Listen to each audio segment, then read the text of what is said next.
Mata giring-giring Bapa mandi loro marminggu sayulang kita tading Bapa bai tangani Yesus ai Indo arkasi jengesan nagok malas niu nai matongon etamada. Mari kita bersatu dalam doa. Terima kasih Bapa atas kesempatan yang sudah Tuhan berikan kepada kami dapat berkumpul di rumah-Mu yang kudus ini untuk memuji dan memuliakan nama-Mu. Kami juga mengucap syukur hari ini adalah hari Bapa, Pesta Bapa, khususnya GKPS Tangerang. Kami dari Sektor 9 akan menghidangi acara hari ini. Berkati kami Bapa, karena kami semua anak-anak-Mu sudah siap untuk mendengarkan firman-Mu. Dalam nama Tuhan Yesus kami sudah berdoa dan mengucap syukur. Amin. Ya, jadi horas mau bata ganupan. Ya.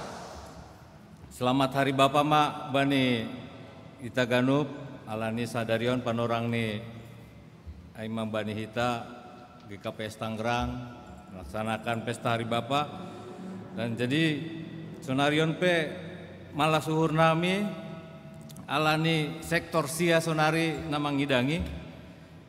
Jadi domai pilih bani ketua sektor aseauma nama Buan Ambilan Sadarion. Jadi ini merupakan suatu kebanggaan juga bagi saya karena hari ini ada saya dengan adik saya dari Bandung Timur, Jautman Sinaga pun hari ini juga mengidangi, memberikan ambilan. Jadi inilah hebatnya kita GKPS ini memberikan kesempatan kepada jemaatnya yang non majelis bisa diberikan kesempatan untuk menyampaikan firman di mimbar yang terhormat ini. Jadi kepada saudara-saudara kita juga yang menyaksikan lewat live streaming, ya selamat menyaksikan, selamat mendengarkan firman Tuhan. Jadi ambilan Minggu Ta 8 November 20 acara Minggu Pesta Bapaon ibuat Mbani Sada Timotius 2 ayat Sada sampai Pitu. Aima tanggung jawab ni judul ni yang konai berehon Bani Aha, tanggung jawab ni kita sebagai halak Kristen Bani politik. Ya. Jadi bacaan hitama alani au lahir-lahir di Bandung dong, bakal-bakal di Bandung jadi membayar pakai acara bahasa Indonesia terjemahan baru mati nih. Surat Paulus pertama pada Timotius. Jadi 1 Timotius 2 ayat 1 sampai 7 demikianlah firman Tuhan. Judul ini mengenai doa jemaat. Pertama-tama aku menasihatkan, naikkanlah permohonan, doa syafaat dan ucapan syukur untuk semua orang, untuk raja-raja dan untuk semua pembesar, agar kita dapat hidup tenang dan tentram dalam segala kesalehan dan kehormatan. Itulah yang baik dan yang berkenan kepada Allah Juru Selamat kita, yang menghendaki supaya semua orang diselamatkan dan memperoleh pengetahuan akan kebenaran.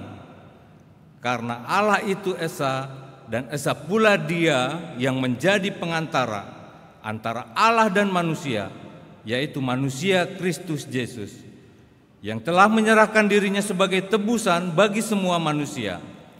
Itu kesaksian pada waktu yang ditentukan. Untuk kesaksian itulah aku telah ditetapkan sebagai pemberita dan rasul.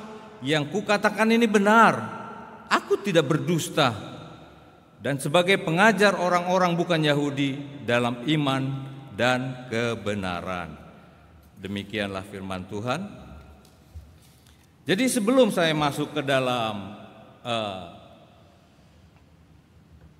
pokok dari firman Tuhan kita ini, saya akan menceritakan dulu tentang sedikit biar ini nyambung ceritanya antara siapa Paulus dan bagaimana perjumpaan dia dengan Timotius. Nah, dalam Galatia 1 ayat 13 sampai 14 dikatakan, sebab kamu telah mendengar tentang hidupku, onda hatani Paulus. Sebab kamu telah mendengar tentang hidupku dahulu dalam agama Yahudi. Tanpa batas aku menganiaya jemaat Allah dan berusaha membinasakannya. Dan di dalam agama Yahudi aku jauh lebih maju dari banyak teman yang sebaya dengan aku di antara bangsaku. Sebagai orang yang sangat rajin memelihara adat istiadat nenek moyangku. Jadi dalam Galatia sini aja Paulus sudah menjelaskan bahwa sebelumnya dia itu bernama Saulus. Bagaimana Saulus saat itu? Dengar nama Saulus saja itu udah sangat menjadi momok yang sangat mengerikan buat orang-orang, terutama orang-orang Kristen yang baru. Karena si Saulus ini adalah seperti seorang teroris yang militan. Dia tidak segan-segan untuk menangkap, menganiaya, bahkan membunuh orang-orang Kristen yang percaya kepada Yesus Kristus. Darah dan dagingnya itu dipenuhi dengan roh-roh kebencian yang berasal daripada iblis. Hatinya penuh dengan ulah. Entah kenapa Saulus begitu benci sama orang-orang Kristen. Padahal dia adalah tokoh agama Yahudi. Dia selalu menggunakan jubah kebesaran. Dan dia adalah pengajar bagi tokoh-tokoh orang Yahudi. Seperti yang dikatakan tadi. Dengan jubah itu pun pula Saulus meminta izin kepada imam-imam besar untuk mendapatkan surat izin, semacam surat KTBLC atau listen to kill, untuk dibawa ke Damsyik, diberikan kepada majelis-majelis jemaat di sana. Dan dalam perjalanan menuju Damsyik itulah tiba-tiba Yesus hadir dengan melalui cahaya ilahinya. Di dalam Kisah Para Rasul 9 ayat 3 di situ katakan, Yesus menegur Paulus. Tiba-tiba datang cahaya putih. Rombongan Saulus ini kaget. Matanya Saulus pun akhirnya kesilauan dan akhirnya di situ buta. Dalam keadaan buta di situ Yesus berkata, Saulus, Saulus, mengapa engkau menganiaya aku? Siapa kau Tuhan? Aku adalah Yesus yang kau aniaya. Nah, sejak saat itulah Yesus memerintahkan Saulus untuk pergi ke suatu tempat dan nanti akan ada hamba Yesus, yaitu Ananias, akan menjamah mengurapinya. Sehingga yang tadinya buta, Ananias datang mengurapinya dan akhirnya matanya celik dan mulailah dia dibaptis penuh dengan Roh Kudus. Semenjak itulah Saulus menjadi Paulus. Dia yang tadinya seorang teroris yang militan, kini dia menjadi seorang misionaris untuk kemuliaan nama Tuhan. Nah, dari situlah Paulus melakukan perjalanan-perjalanan, melayani Tuhan, misionaris ke suatu daerah, dan sampai tibalah akhirnya dia di daerah Listra, dan disitulah dia bertemu dengan Timotius. Saat itu usianya Timotius masih sangat sekali muda, 20 tahun, sementara Paulus sekitar 60 tahunan. Maukah kau ikut denganku, ikut misionaris? Tanpa basa-basi lagi akhirnya Timotius pun menerima. Dan akhirnya disitulah mereka bersama Timotius, bersama Barnabas melakukan misionaris ke suatu daerah. Dan dalam perjalanan itu pun juga Paulus sering memberikan didikan ilmu pengetahuan tentang Allah. Dan setelah sekian lama akhirnya Paulus memberikan kesempatan kepada Timotius untuk menjadi imam kepala Kristen di kota Efesus. Nah, inilah awalnya. Sehingga akhirnya Paulus kembali melakukan misionarisnya dan meninggalkan Timotius di kota Efesus. Nah, sampai akhirnya setelah sekian lama datang informasi kepada Paulus bahwa keadaan di Efesus semakin kacau dan mereka jemaat meragukan kedudukan si Timotius sebagai iman kepala karena masih muda. Inilah akhirnya Paulus menulis surat kepada Timotius. Nah, dikatakan di sini dalam suratnya Paulus, pertama-tama aku menasihatkan. Pertama-tama ya, ini bukan yang kedua, yang ketiga, yang utama dan terutama. Ini dengarkan, naikkanlah permohonan. Apa permohonan? Permohonan adalah suatu permintaan yang dengan hormat kepada orang yang kita segani, kepada orang yang kita hormati. Siapa yang dimaksud di Paulus di sini adalah Tuhan kita Yesus Kristus. Karena itu dikatakan untuk melakukan permohonan, bukan asal minta sembarangan. Lalu doa syafaat dan ucapan syukur.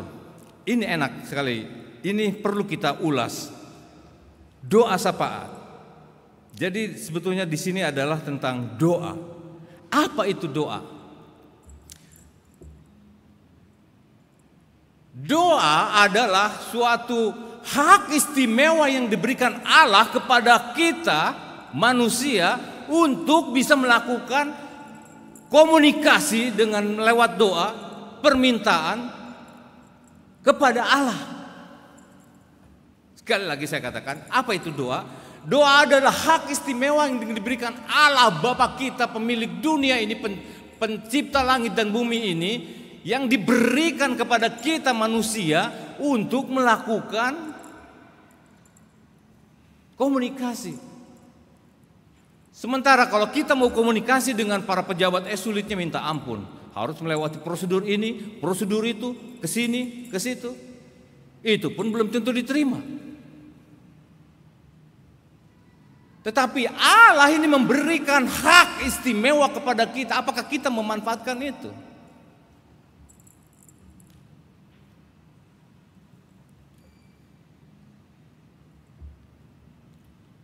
Apa kita sering melakukan hal itu? Memanfaatkan hak yang istimewa ini yang diberikan oleh Allah kepada kita.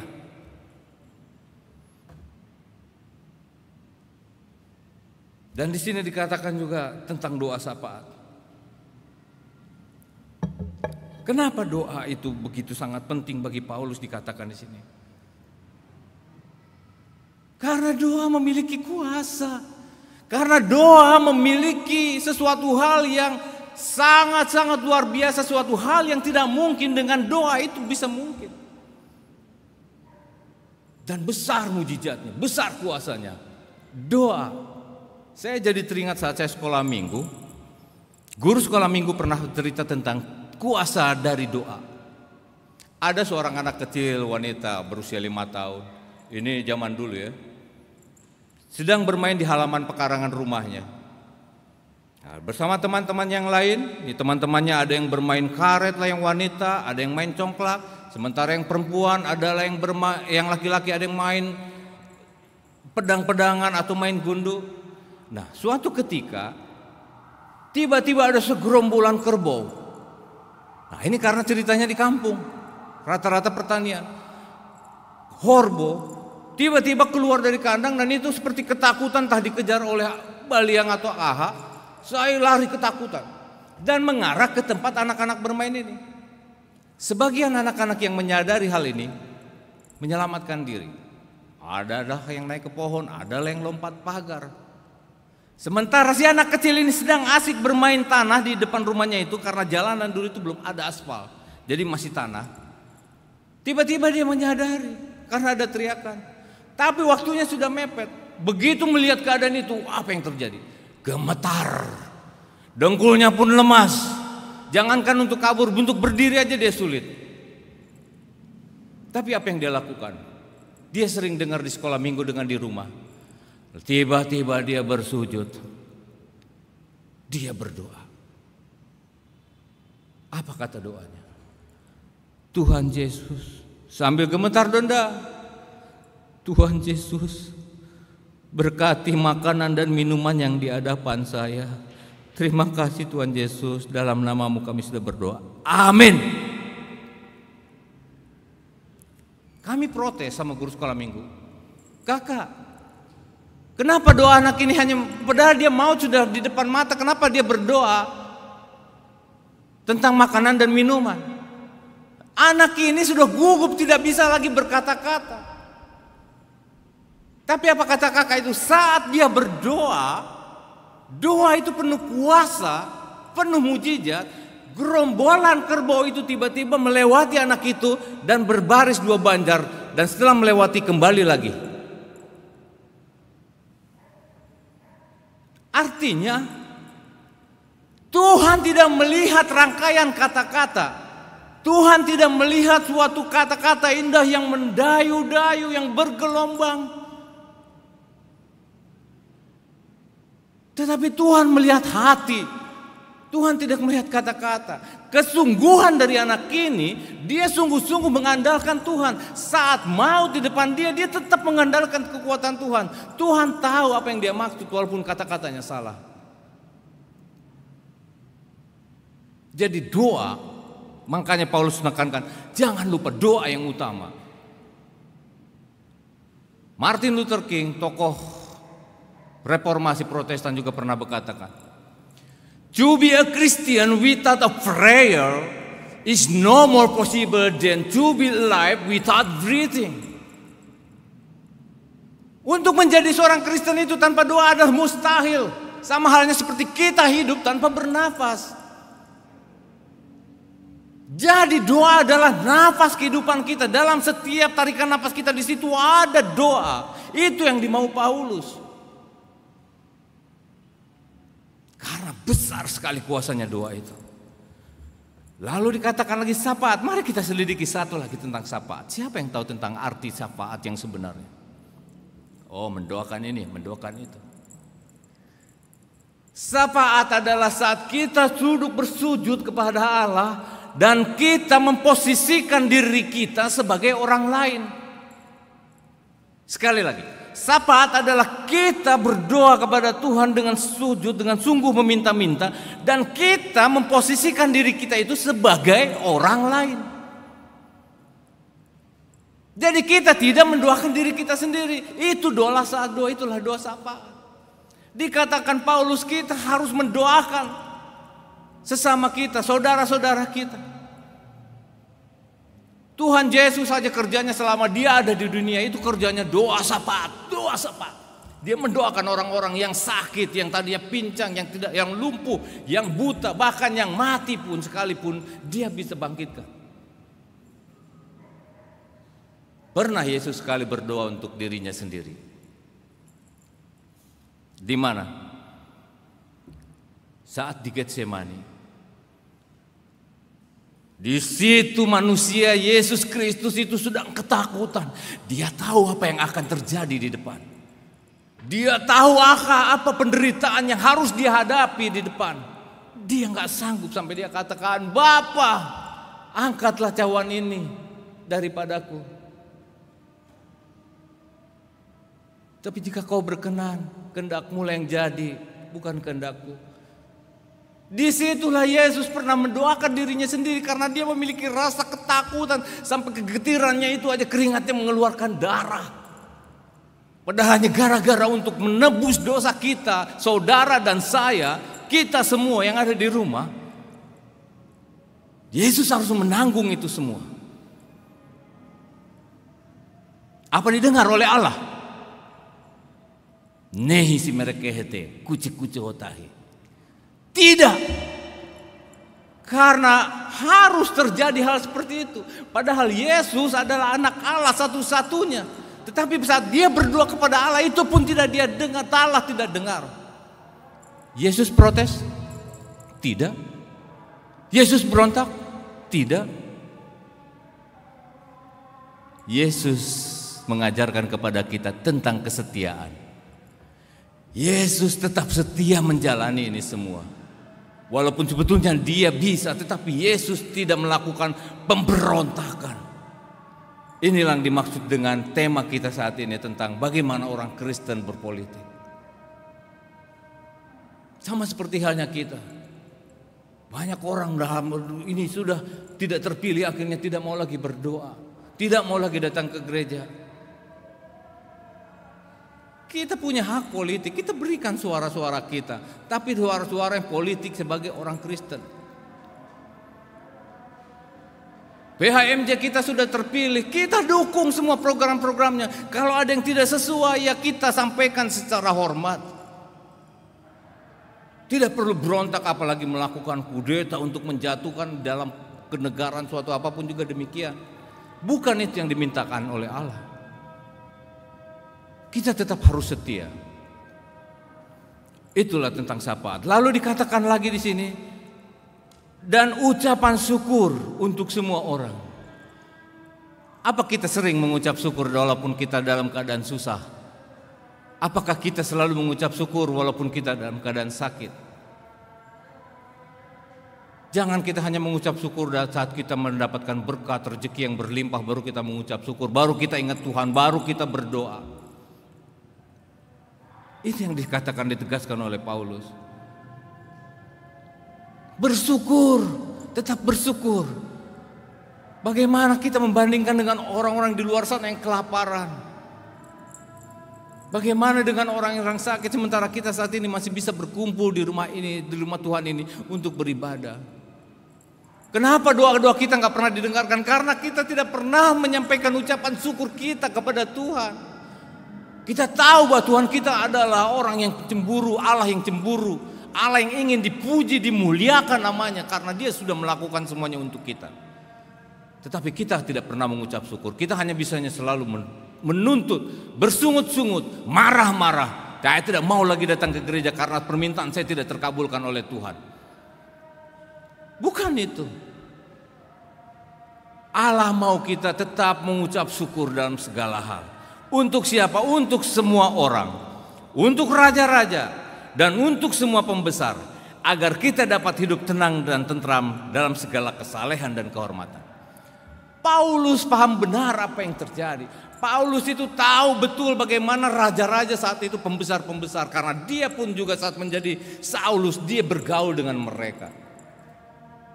Peran politik raja-raja dan pembesar ini kadang-kadang menyudutkan orang-orang yang minoritas. Tapi sebagai minoritas kita nggak bisa mempunyai kekuatan apapun juga untuk melawan hal yang besar. Jangan pernah kita sebagai minoritas berani melawan, menantang. Oh, konyol namanya. Itu tidak elok. Allah tidak berkehendak. Allah tidak mau kita mati konyol atau mati karena kebodohan kita.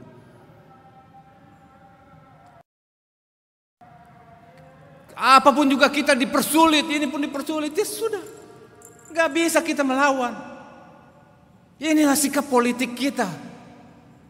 Apa yang bisa dilakukan? Berdoa, doakanlah. Bagaimana Saulus dulu kurang sadis seperti apa? Begitu orang-orang Kristen yang mula-mula ketakutan Tuhan, bagaimana? Begitu aku mau memuji, memuliakan, mengikuti Engkau, tapi ada orang yang bernama Saulus begitu sadis, dia menangkap, membunuh. Itu pun bisa Tuhan rubah sehingga lembut seperti ini. Itulah yang dimau.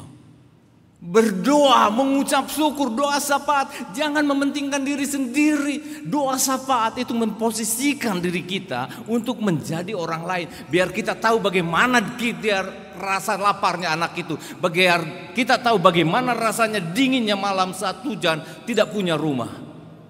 Bagaimana rasanya orang kita bisa merasakannya. Jangan hanya duduk dalam nama Yesus. Haleluya. Berdoa sembuh. Yesus tidak mau itu. Lalu ayat selanjutnya dikatakan, itulah yang baik dan yang berkenan kepada Allah, Juru Selamat kita, yang menghendaki supaya semua orang diselamatkan dan memperoleh pengetahuan akan kebenaran. Ya, itulah yang Allah mau. Itu adalah suatu hal yang baik. Jangan pernah kita untuk berontak, protes, lalu kita melakukan kudeta, mengumpulkan kelompok kita masing-masing untuk melakukan perlawanan. Bukan. Bisa konyol kita.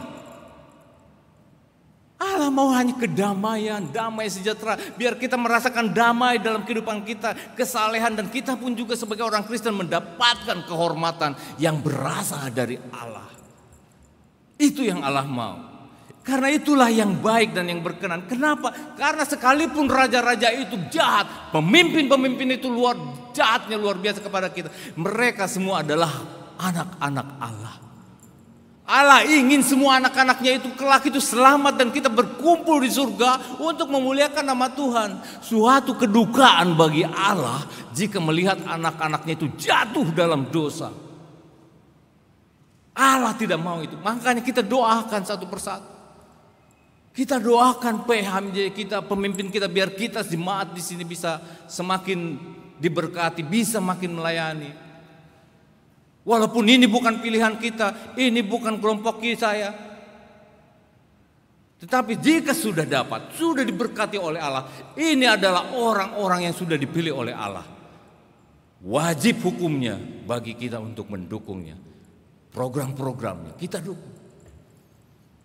Jangan ada perpecahan, jangan ada iri hati, ada permusuhan di antara kita. Tidak, itu bukan Allah yang kehendaki. Karena Allah ingin semuanya itu diselamatkan dan memperoleh pengetahuan tentang kebenaran. Apa itu kebenaran? Di sini dikatakan yang menghendaki supaya semua orang diselamatkan dan memperoleh pengetahuan akan kebenaran. Kebenaran yang dimaksud oleh Paulus adalah tentang Yesus Kristus. Karena Yesus Kristus. Di dalam Yohanes 14 ayat 6 dikatakan, kata Yesus kepadanya, "Akulah jalan kebenaran dan hidup. Tidak ada seorang pun yang datang kepada Bapa kalau tidak melalui aku." Jadi kebenaran itu adalah Yesus. Bukan jalan yang kebetulan, tetapi kebenaran. Ini adalah hal yang selalu ditegaskan oleh Bapak kami, Situal Lerman Sinagondi, mengajarkan kepada kami perbedaan antara benar dan betul. Benar sudah pasti betul, sementara betul belum tentu benar. Luar biasa. Apa perbedaannya? Kalau dalam perumpamaan kebenaran itu adalah seperti gula. Gula sudah tentu manis. Ini kata Bapakku dulu. Tetapi yang namanya manis-manisan itu tidak bisa dibilang gula. Madu pun manis, apa disebut gula? Nasi juga manis, apa disebut gula? Urat ilalang juga manis. Tidak. Jadi hanya kebenaran itu hanya ada dalam Yesus Kristus. Itulah yang dikatakan biar mereka pun juga memperoleh pengetahuan akan kebenaran akan Yesus Kristus. Lalu dikatakan Paulus dalam ayat selanjutnya, karena Allah itu esa dan esa pula dia yang menjadi pengantara antara Allah dan manusia, yaitu manusia Yesus Kristus yang telah menyerahkan dirinya sebagai tebusan bagi semua manusia. Itu kesaksian pada waktu yang ditentukan.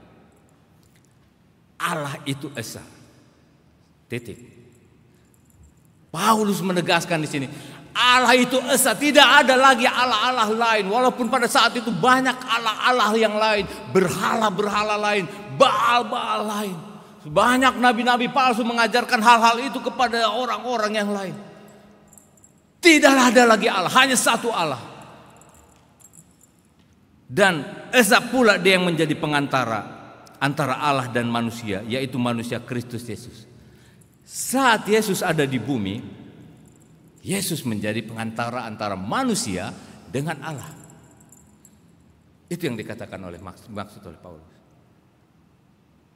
Saat manusia Yesus Kristus ada di bumi, Yesus Kristus inilah pengantara antara manusia dengan Allah. Tetapi saat Yesus sudah kembali ke surga, naik ke surga, lalu siapa? Ya kita, terutama majelis, memberikan layanan yang baik kepada jemaat-jemaatnya, ketua-ketua sektor, pengurus-pengurusnya, agar gimana jemaat-jemaatnya semakin semangat untuk datang ke gereja dan menghadiri partongguan ataupun gereja. Tidak ada lagi, hanya Yesus. Manusia Yesus Kristus itulah yang pengantara, dan kita juga sekarang minta oleh Allah untuk menjadi perantara, pengganti Tuhan Yesus kita lah, untuk menjadi perantara untuk manusia, orang-orang saudara-saudara kita yang masih tersesat, agar tetap bisa berhubungan dengan Tuhan. Kita jadi perantaranya. Dan dikatakan yang setelah menyerahkan dirinya sebagai tebusan bagi semua manusia. Itu kesaksian pada waktu yang ditentukan. Seperti yang tadi dikatakan, Yesus berkorban untuk kita, padahal kita yang berdosa, tapi Yesus yang menderita sengsara. Prosesnya sebelum masuk ke penyalipan luar biasa. Jika kita menonton film Passion, dahsyat sekali, gak akan sanggup. Yesus aja sampai ketakutan. Apa kita mau menghargai itu? Apakah kita mau menghargai apa yang sudah Yesus berikan untuk kita? Apakah kita setelah menjadi majelis atau orang yang dipilih untuk menjadi pelaku-pelaku firman Tuhan tidak melakukan apa-apa, tapi pengen punya status, tapi tidak melakukan apa-apa? Saya tidak mau menghakimi. Penghakiman hanya datang dari Tuhan. Tapi saya ingin kita semua tetap melayani Tuhan tanpa harus melihat identitas. Itu yang dimau oleh Paulus. Lalu di ayat 7 dikatakan, untuk kesaksian itulah aku telah ditetapkan sebagai pemberita dan rasul. Yang kukatakan ini benar. Aku tidak berdusta dan sebagai pengajar orang-orang bukan Yahudi dari imam kebenaran. Saudara-saudara yang terkasih, apa yang dikatakan Paulus ini benar. Para teolog Kristen ini sangat luar biasa melihat siapa Paulus sebenarnya. Untuk kesaksian itulah aku telah ditetapkan sebagai pemberita dan rasul, dan yang kukatakan ini benar. Paulus, seorang yang tadinya teroris militan, tiba-tiba dipilih oleh Allah. Ternyata dia memiliki ilmu teologi yang sangat tinggi, sangat luar biasa. Allah memberkati Paulus. Dan di antara semua para nabi-nabi yang lain, Paulus pun hampir menyerupai kayak Yesus. Dia menyembuhkan orang yang sakit. Bahkan Paulus pun juga bisa membangkitkan orang yang mati. Dari 5 Yesus termaksud, di situ ada orang Paulus di antaranya yang pernah membangkitkan orang mati. Elia, Elisa, Yesus Kristus, Petrus, dan Paulus. Para teolog, pakar teolog Indonesia kita dunia mengatakan bahwa Paulus itu seorang teolog yang luar biasa. Setiap kata-katanya, surat-suratnya saat dia di penjara maupun dia dalam tahanan rumah pun, semuanya itu sangat luar biasa. Sehingga Paulus tidak menyangka apa yang pernah dia tulis, surat-suratnya kepada saudara-saudaranya, kepada siapa, itu menjadi Alkitab.